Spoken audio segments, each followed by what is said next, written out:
জুলাই জাতীয় সনদ 2025-এর প্রাথমিক পর্যায়ে রাজনৈতিক দলগুলোর সাথে আলোচনা এবং দ্বিতীয় পর্যায়ের আলোচনার মধ্য দিয়ে 84টি বিষয়ে ঐকমত্য প্রতিষ্ঠিত হয়েছে, যদিও কিছু কিছু বিষয়ে কিছু কিছু রাজনৈতিক দলের নোট অফ ডিসেন্ট এবং ভিন্নমত আছে।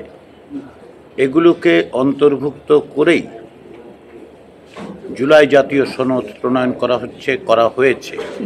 তার চূড়ান্ত ভাষ্যটি দেবার আগে আমরা 2 দফায় খসড়া রাজনৈতিক দলগুলোর কাছে পাঠিয়েছিলাম। তারা তাদের মতামত দিয়েছেন এবং সেই মতামতগুলোকে সন্নিবেশিত করে আমরা চূড়ান্ত ভাষ্যটি তৈরি করেছি। ওই সনদে অঙ্গীকারনামার বিষয়টি আছে যে রাজনৈতিক দলগুলো কী কী বিষয়ে অঙ্গীকার করছেন। ওই অঙ্গীকারনামার ক্ষেত্রেও যেটা হয়েছে সেটা হচ্ছে যে কিছু কিছু বিষয় নিয়ে রাজনৈতিক দলগুলোর পক্ষ থেকে আপত্তি করা হয়েছে, প্রশ্ন তোলা হয়েছে, গণমাধ্যমে এইসব বিষয় নিয়ে আলোচনা হয়েছে, আইন এবং সংবিধান বিশেষজ্ঞরা এই বিষয়ে কথাবার্তা বলেছেন। সেসব বিষয়কে বিবেচনায় নিয়ে এবং আমাদের সঙ্গে যে সমস্ত সংবিধান বিষয়ক এবং আইন বিষয়ক বিশেষজ্ঞদের যোগাযোগ আছে, আমাদের একটি প্যানেল আছে, তাদের সাথে কথাবার্তার পরিপ্রেক্ষিতে অঙ্গীকারনামায় একটা বড় রকমের পরিবর্তনও করা হয়েছে। এই চূড়ান্ত ভাষ্যটি আজকে রাজনৈতিক দলগুলোর কাছে কিছুক্ষণের মধ্যে পাঠানো হবে। যেটা আমরা রাজনৈতিক দলগুলোকে বলেছি, বিশেষ করে 31শে জুলাইয়ের পর অনানুষ্ঠানিক যোগাযোগের সময় আমরা রাজনৈতিক দলগুলোকে অনুরোধ করেছিলাম, তাদের মন্তব্য দিয়েছেন। যেহেতু সেগুলো সন্নিবেশিত করা হয়েছে, আমরা যেটা রাজনৈতিক দলগুলোকে বলেছি সেটা হচ্ছে সকলের মতের প্রতিফলন ঘটানোর চেষ্টা হয়েছে, কিন্তু সকলের সকল বক্তব্য একটি সনদে ধারণ করা যাবে না, কারণ ক্ষেত্র বিশেষে সেগুলো পরস্পরের সাথে বিরোধীও বটে।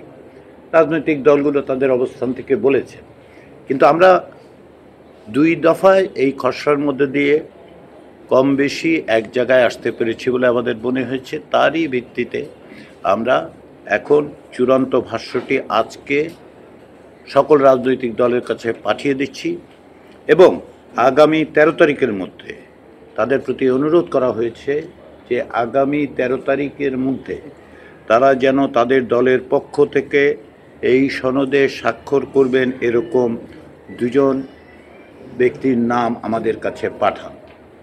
আমরা আশা করছি রাজনৈতিক দলগুলোর পক্ষ থেকে তারা আমাদের সাথে অব্যাহত সহযোগিতা রেখে এই নামগুলো পাঠাবেন। আজকের যে বৈঠক, সেই বৈঠকটি এক অর্থে অনানুষ্ঠানিক প্রক্রিয়া 31শে জুলাইয়ের পর থেকে যেখানে ছিল তাকে আনুষ্ঠানিক রূপ দেয়া। জুলাই সনদের বাস্তবায়নের প্রক্রিয়া কি হবে সেটা নিয়ে রাজনৈতিক দলগুলোর পক্ষ থেকে গত 31শে জুলাই কমিশনকে অনুরোধ করা হয়েছিল যে যেন আমরা একটি উদ্যোগ গ্রহণ করি।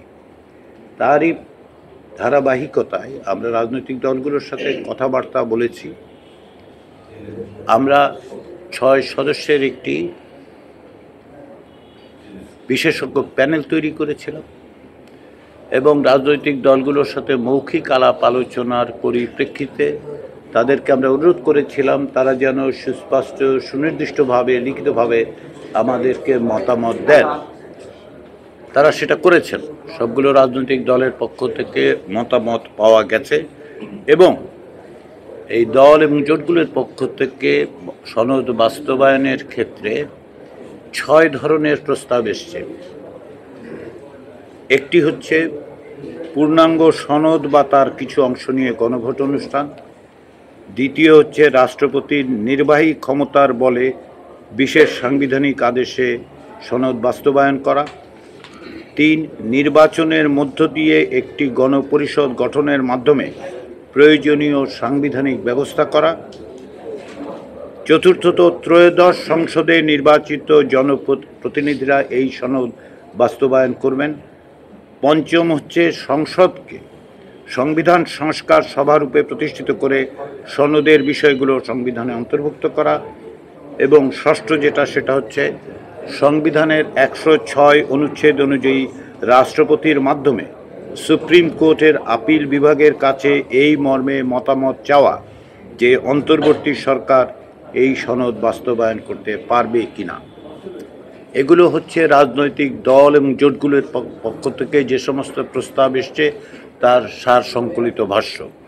আমরা আমাদের দিক থেকে অর্থাৎ কমিশনের পক্ষ থেকে একটি বিশেষজ্ঞ প্যানেল তৈরি করে তাদের সাথে আমরা আলোচনা করেছি যে এগুলো কিভাবে বাস্তবায়ন করা যেতে পারে।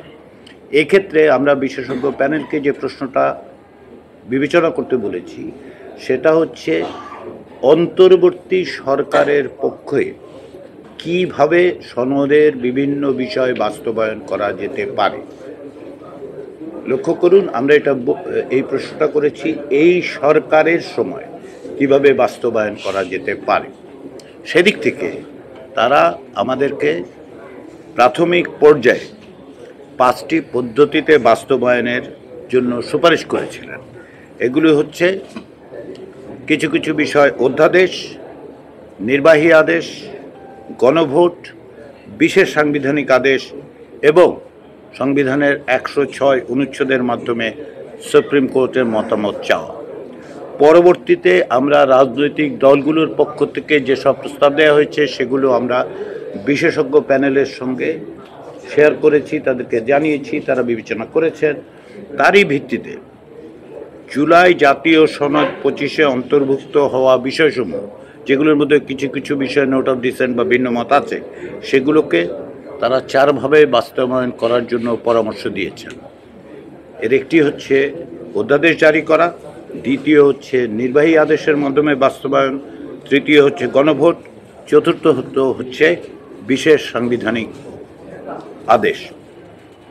আমরা এইগুলো রাজনৈতিক দলগুলোকে আজকে জানিয়েছি লিখিতভাবে যে এই প্রস্তাবগুলো তাদের দিক থেকে এসছেন, কেননা আলাদা আলাদা করে প্রত্যেকেই মতামত দিয়েছেন এবং তারা পরস্পরের মতামত জানেন না। সেরকম পরিপ্রেক্ষিতে আমরা সকল রাজনৈতিক দলের কাছ থেকে পাওয়া বিষয়গুলো সমস্ত রাজনৈতিক দলকে দিয়েছি, যাতে তারা দেখতে পারেন যে অন্যরা কিভাবে এই সমাধান করার কথা বলছেন। আজকের আলোচনায় দুটো বিষয় ঐকমত্য প্রতিষ্ঠিত হয়েছে। সমস্ত রাজনৈতিক দল এ বিষয়ে দুটো বিষয়ে একমত হয়েছেন। একটি হচ্ছে সুপারিশের যেসব বিষয় সংবিধান সংশ্লিষ্ট নয় সেসব বাস্তবায়নের জন্য অন্তর্বর্তী সরকার অধ্যাদেশ জারি করতে পারে।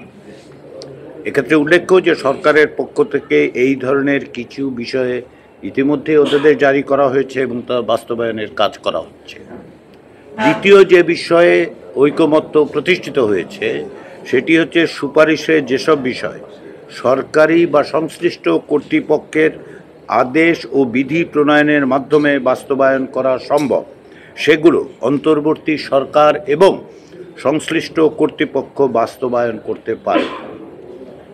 এক্ষেত্রেও সরকার ও সংশ্লিষ্ট কর্তৃপক্ষ এই ধরনের কিছু বিষয় ইতিমধ্যেই যথাযথ পদক্ষেপের মাধ্যমে বাস্তবায়নের কাজ শুরু করেছে।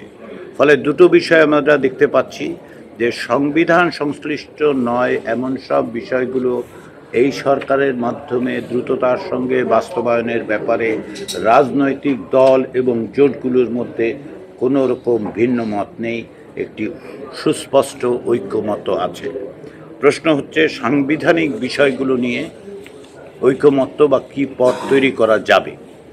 আমরা আশা করি যে এ বিষয়ে অগ্রগতি হওয়া সম্ভব এবং রাজনৈতিক দলগুলো কাছাকাছি আসতে পারবে। সেই বিবেচনার থেকে আমরা রাজনৈতিক দলগুলোর সঙ্গে আরেকবার রোববার দুপুরের পরে বৈঠক করব। এর আগে আমরা আমাদের যে বিশেষজ্ঞ প্যানেল আছে কমিশনের পক্ষ থেকে তাদের সাথেও আমরা বৈঠক করে রাজনৈতিক দলগুলোর আজকের আলোচনার বিভিন্ন দিক তাদের কাছে তুলে ধরব এবং আমরা আশা করছি যে তাদের দিক থেকেও হয়তো আরও কিছু পরামর্শ পাওয়া যাবে। এই অবস্থার মধ্যেই আজকে আমরা উপনীত হয়েছি।